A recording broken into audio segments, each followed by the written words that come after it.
Hi everybody, Corinne Smith here, big John Denver fan. And today I want to share my memories of the events of October 1997. Actually, my hope is that this video will just be the first one in a series, and then I'll be able to interview other fans who want to share their own memories of that tragic time. We'll see.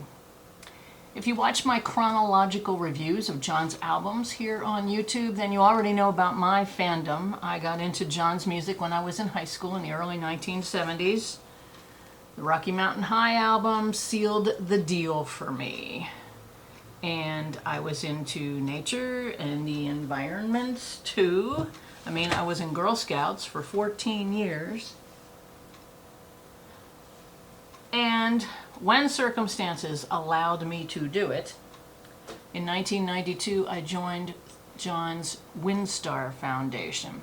Now, I knew that it held a conference every August in Aspen, and I drove out for the last three of them, 93, 94, 95. At the end of the conference in 1995, I got a chance to shake John's hand, to thank him for everything, and my friend Doug, who was with me, took this fan photo. Terrific picture of John, me not so much. I mean, I could have used new glasses, but that was 30 years ago. Windstar Foundation was a terrific organization. We got regular newsletters in the mail, and of course, because of John's connections, the conference in Aspen attracted a mix of environmental experts, celebrities, and us peasants.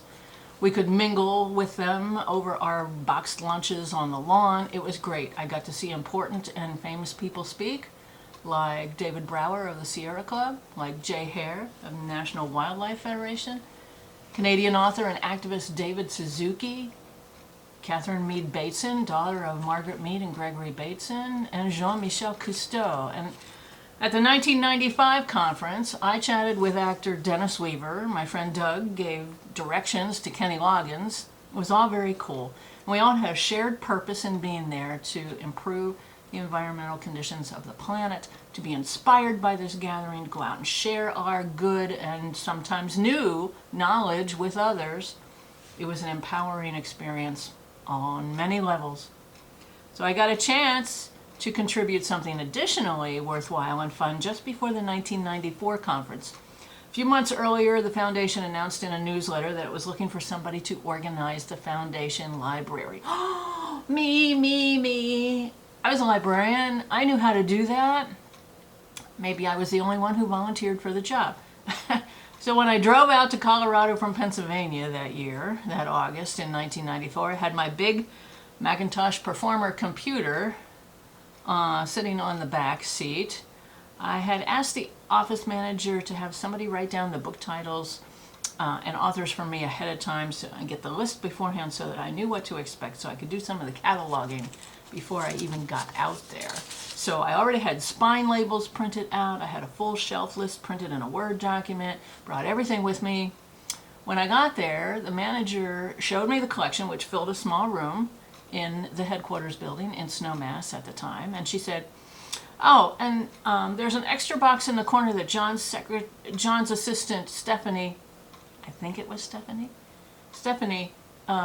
just sent down from the house." Oh, okay. More books to look at and to catalog that I didn't know about. Oh, great. So I spent the day organizing the library, which was fun, pretty easy when you came down to it because I had done a lot of work ahead of time. And then I looked at the new box that held the discards from John's house.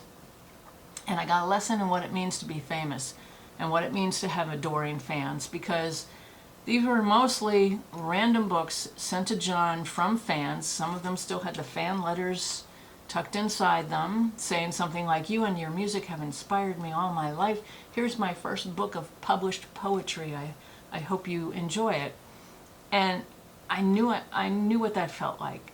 I think a few years earlier, I sent John a cassette tape of a song I wrote, never heard back, wonder what happened to it, and no, I looked, it was not in that box. Darn it. So as a fan myself, I understand. You want to give something back to your idols and your mentors because they have given so much to you, and you want to give back in in turn, but you don't think about what they are going to do with this thing. What are they going to do? Keep it forever? Pass it on to somebody else? You might remember just a few years before this, Kathy Lee Gifford was on a morning show with Regis Philbin on TV. Do you remember that? And do you remember after she announced that she and her husband Frank were expecting their first child, fans started sending her stuffed animals. Hundreds of fans sent her stuffed animals, so much so that she had to finally tell them to stop because there was no way they could use this many. She gave them away to worthy charities.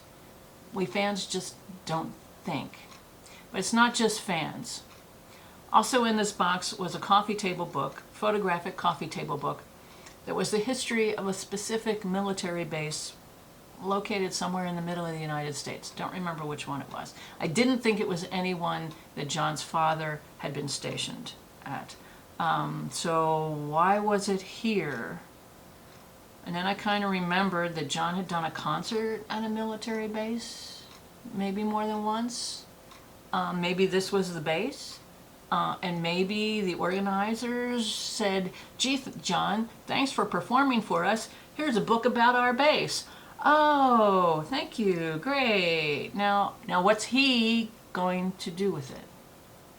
Obviously, ask Stephanie to put it in the box and send it down to the WinStar office. Now there was one book that I looked at long and hard, deciding whether or not I wanted to steal it and hide it in my bag. And it was a daily calendar book assembled by poet Rod McEwen. You remember Rod McEwen? He was prolific with poetry books in the 70s. For a few years, he was also in the habit of releasing hardcover daily planner books for the upcoming year. And then interspersed among the boxes for the dates, he had selected quotes and poems to inspire you. Well, the one in the box was not for 1994. That was the year we were in. It might have even been for 1984, 10 years earlier, because I have since looked online and I've found used copies of that one being available from used book dealers. Now, here's a date planner that's out of date. What am I supposed to do with it? It was out of date, didn't fit in with the environmental theme of the WinStar library, probably should have been thrown out or recycled long ago. I flipped through the middle of it, saw blank pages. John obviously had never used it as a daily planner. They were all empty. And then I finally got back to the front flyleaf where I saw John and a tribute written, handwritten, thanks, love Rod. See page something. Okay, and when I turned to that page, it was the date for December 31st, and Rod had written, "Happy birthday, John. Love, Rod," on that date. Wow. Okay. What was I supposed to do with this? Signed copy of Rod McEwen's date planner. After much deliberation, I took it over to the copier and I made copies of the front flyleaf and the December 31st page for myself. And I put the book back reluctantly into the box. Somewhere in my own boxes of papers here, I do have those 2 pages of Rod's signature on it. And if anybody formerly involved with the WinStar Foundation, which doesn't exist anymore, has that book, contact me, I'll buy it. Now, in addition to holding the annual Choices Symposiums every August in Aspen, the WinStar Foundation also had regional chapters located all around the countryside. And by 1995, I was living in a northern suburb of Chicago, so I joined the Chicago chapter of WinStar. And we did things like give away free tree saplings at local nature centers during Earth Day celebrations, stuff like that. Somehow by 1997, I was the leader of WinStar Chicago. The main WinStar organization had decided to stop holding the annual conferences, unfortunately. But all the chapters still existed and kept in touch through quarterly conference calls over the phone. Remember, this is 1997. We had internet and email capabilities, although a lot of people are just getting used to that. We had a listserv discussion group that I managed via email, if you remember listservs. At the most, we had about 100 WinStar members on our listserv discussion list. but video conferencing was still a long way off. So we chapter leaders met quarterly over the phone. October 1997, I was working as a school librarian in Elgin, Illinois. Now, either we got a full 4-day weekend for a Columbus Day holiday, or I took that Friday off in addition to the Monday holiday. I don't remember which one, but any vacation days that we got, I hit the road. I drove all around the countryside, figured out specific sites and events to go to. That weekend, I drove back to Western Pennsylvania to go to a college football game to one of my alma maters, Indiana University of Pennsylvania, IUP. Really, just to hear the marching band play, and really just to hear them do Amazing Grace at the end of the game. That is a whole big cultural thing. Anyway, IUP evidently didn't have a good season that year. They lost to Slippery Rock 16-9 that day, Saturday, October 11th. Yes, Virginia, there is a Slippery Rock. I had made arrangements to stay on Sunday at my friend John's house in Columbus, Ohio, as I drove back to Illinois. John and I first met in Aspen in 1993 at my first WinStar conference, but it was not John's first. Turned out that our hotel rooms were right next to each other back then, so we started walking back and forth to the Aspen music tent together. Here is my friend John with John Denver on top of a mountain in Aspen. John and I had kept in touch. In fact, we still keep in touch, and anytime I'm driving through the area, I still stop in Columbus to see him. So on Sunday, October 12th, I really didn't have far to drive from Western Pennsylvania to Central Ohio. I had all day to get there, so I decided to stop at someplace special I'd never been before. I decided to stop at Frank Lloyd Wright's Falling Water. Falling Water, you know, the house built over the creek and the waterfall. Looks like that. Looks like that. Yeah. So I didn't go in the house. I didn't do the house tour. I did the tour of the property. It was beautiful. It was these huge rhododendron bushes. Just beautiful. And for some reason, I thought to myself, I wonder if John Denver's ever been here. I mean, he likes interesting architecture. He likes natural spaces like this. And I decided, hey, next time I see John, I'm going to ask him if he's ever been to Falling Water. I'm going to recommend that he go there because I think he would like it. And then, after I toured the property, I started heading to Columbus. Along the way, I followed the Youghiogheny River, the Yauk. It was a beautiful fall day, crisp fall day. I took this picture, this photograph, along the Youghiogheny River. The Yauk is one of the rivers that flows into the Monongahela, and the Monongahela is one of the 3 rivers at Pittsburgh. Yes. It was a beautiful day. And I made my way to my friend John's house in Columbus. He and I went out to dinner that night to a restaurant that used to be a fire station called Engine House Number 5, where the waitstaff could slide down the pole and deliver your food to you. It was very cool. We'd been there before. Alas, it is no longer a restaurant. It is a law office. Darn, it was great. Among other things that night, we talked about John Denver, we talked about WinStar, we weren't sure what was going to happen to the group since the conferences weren't being held anymore. I told my friend John about my visit to Falling Water, and that was wonderful, and that maybe John Denver would like it, and I think that probably made sense to my friend John too. So the next morning, October 13th, was the Monday holiday. But not for my friend John. He worked in an office at the Ohio State University, and it was a work day for him. So we got up early, we said our goodbyes. I got ready to drive back to Chicagoland. Back then, I often drove between the Midwest and the East Coast. I was quite familiar with Interstates 70, 80, and 90. I knew how to get back home from John's house, Interstate 70 to Indianapolis, I-65 to Chicagoland, maneuver around that spaghetti road mess, and eventually get back home. Had good cassettes with me. I also had a list of good radio stations to listen to along the way. Some I had already programmed into my radio so that I could drive seamlessly across the country with good classic rock at my side. So, got in my car, turned on the radio, headed toward High Street, which was about 2 blocks away. Almost immediately, the news came on the radio about John's plane going down in Monterey Bay the day before. What? I think I started hyperventilating. I started panicking. Oh my God, oh my God, oh my God, oh my God. I got to get back to my friend John. I threw the car into reverse. Fortunately, there was nobody behind me. I started driving backward. I didn't really have good control. I was just panicking. I didn't have enough room to turn around. Finally, I just pulled over, sort of cockeyed, turned the car off. I ran back to John's house, pounded on the front door, no answer. Ran around, and John, my friend John, was casually walking through his backyard to get to his car to go to work. And I yelled at him, "John!" And he turned around, obviously surprised to see me. I was out of breath.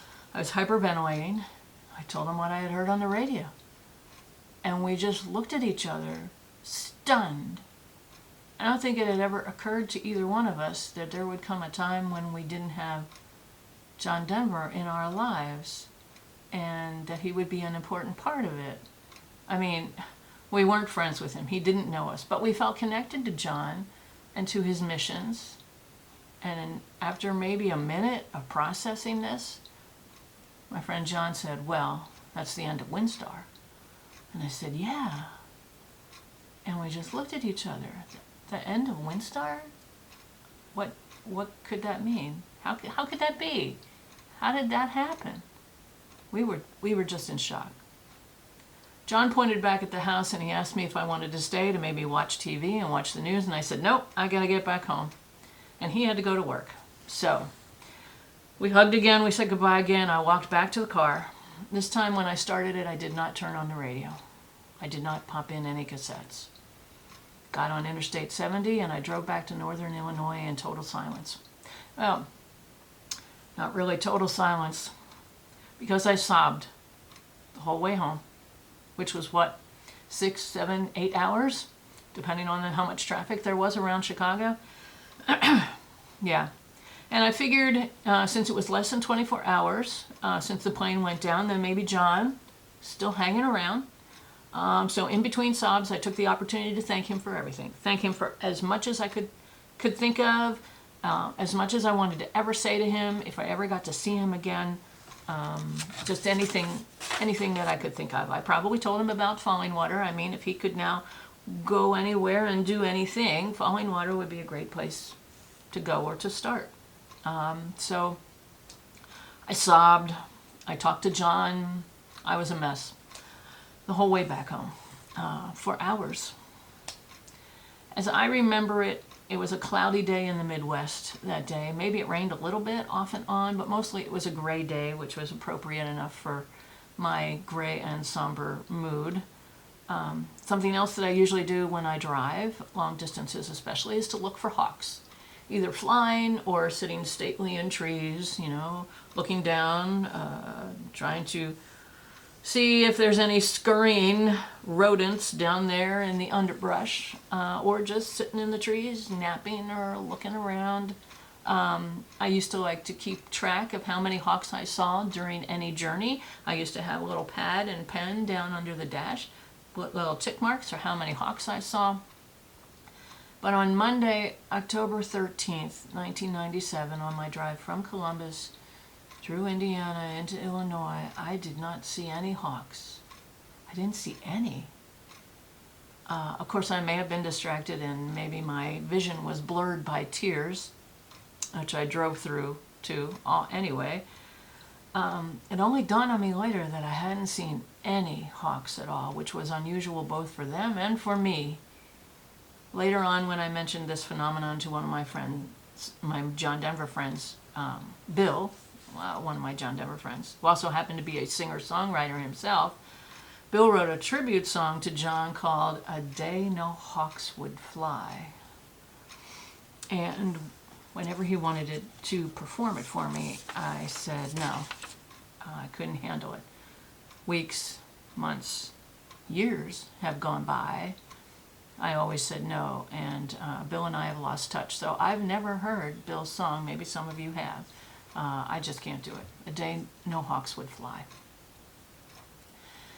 Also weighing heavily on my mind during this drive was what would be waiting for me back home, because sometime beforehand, the regional chapters of WinStar had scheduled a conference call for that very night. We were supposed to meet that night, Monday, October 13th, over the phone.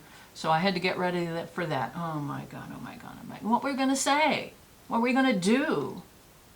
What was going to happen to WinStar without John? I couldn't even think about that. I made it back to my apartment, brought all my luggage in from the car, hugged the cat, saw the message light blinking on my phone machine. I thought it might be somebody from WinStar canceling the conference call, but no. It was my friend Doug, who had gone to the Last Choices Symposium with me to Aspen and who had taken this lovely picture. And he started, "We lost a good friend today." And I could tell he was crying. So I started crying again. I don't remember what else he said on the message. I guess I called him right back and we cried together over the phone. And then I had to get ready for this WinStar conference call. So I put on my WinStar paperwork by the phone, got my pen and paper, my iced tea ready, called the conference call number, put in the password. One by one, chapter leaders started coming on the call from all around the country. I remember that one of them sounded really cheery. She got on the line and she said, "Hey, how's everybody doing today?" And we all kind of just went, and I thought, oh my God, she doesn't know. She doesn't know. How are we going to tell her? So whoever was leading the call that night was very good. I guess we heard some details of what the investigation and the accident was, although they probably didn't know that much. It had only been a day. The leader asked one of the people on the call to lead us in a kind of memorial service over the phone. This woman was gentle and soft-spoken, and we all knew her to be spiritual. She was the perfect person to do it. She had an ethereal voice. I'm sorry, I don't remember her name. And she included in her tribute a recitation of the poem called High Flight, written by John Gillespie McGee Jr. He was a poet who served in the Royal Canadian Air Force during World War II, and unfortunately he was killed in a mid-air plane collision during a training session. And you should know this as a John Denver fan, because John turned that sonnet into a song called Flight, The Higher We Fly. It's on his It's About Time album. And the words start, "Oh, I have slipped the surly bonds of earth and danced the sky on laughter silver wings. Sunward I've climbed and joined the tumbling mirth of sun-split clouds and done 100 things." Can't read the whole thing. They were the perfect words to hear, and yet more sobbing from everyone. Eventually, when we could talk again, we decided that our individual chapters would hold individual memorial services wherever we were in the country, hopefully that next weekend. This was Monday. We're going to do it the next weekend. So I got permission to use our school auditorium for WinStar Chicago for a service that Saturday afternoon. Over the next few days, my friend Doug put together a nice tribute of video clips that could be beamed up for the presentation. I printed a program using an illustration that my high school classmate Karen Sloat had done many years earlier in the 70s. That week was difficult for me, and everybody who worked with me knew it. So they were nice to me, nicer than usual. One of the teachers named Kim gave me this beautiful shirt, an outdoorsy kind of shirt. Somebody from the Pacific Northwest had given it to her. It looks like lightning, but I think it's the course of a river out there, if anybody recognizes it. I still wear this shirt. Thank you again, Kim. I had told the head of the English department, Jim Krinnigan, it's a good thing I was not driving west of the Mississippi the day I heard the news, because if I had been west of the Mississippi, I would have driven right to Aspen, Colorado. School job be damned. I don't know what I would have done, where I would have stayed if I got there. Anyway, Saturday came our small group of WinStar Chicago people. Fewer than a dozen came to the program. I played some guitars, some songs on the guitar. Pretty sure I started with I Think I'd Rather Be a Cowboy. Everybody got a chance to get up and say what John meant to them, his music, his life, WinStar. We had video clips to show. We did the best that we could. Really wish we'd gotten more people to come, but we only had a few days to prepare. It's hard to get publicity in that nearly non-internet age. I know that I still have the VHS tape of the program that the staff member made for me who was running the sound and the lights. I didn't dig around in my tape box to find it, to wave it to you. I've never watched it. I could. I still have a VHS player. I still watch VHS tapes. And I do still want to keep the tape. I just can't watch it. What was worst about that week was that every time you turned on the TV, there would be a story about the investigation into the accident over and over again. Yes, it was in all the papers too, and I couldn't help myself. I had a John Denver scrapbook, and I had to get all the papers from the area. There's that. There's that. I mean, even the grocery store rags, I had to do it. I never read them. I mean, how much can you read the same story over and over and over? And I'm certainly not going to read one that starts with that headline. But I kept it. I had to do it. And then it was TV news. There seemed to be no escape from the investigation and the constant barrage of that story.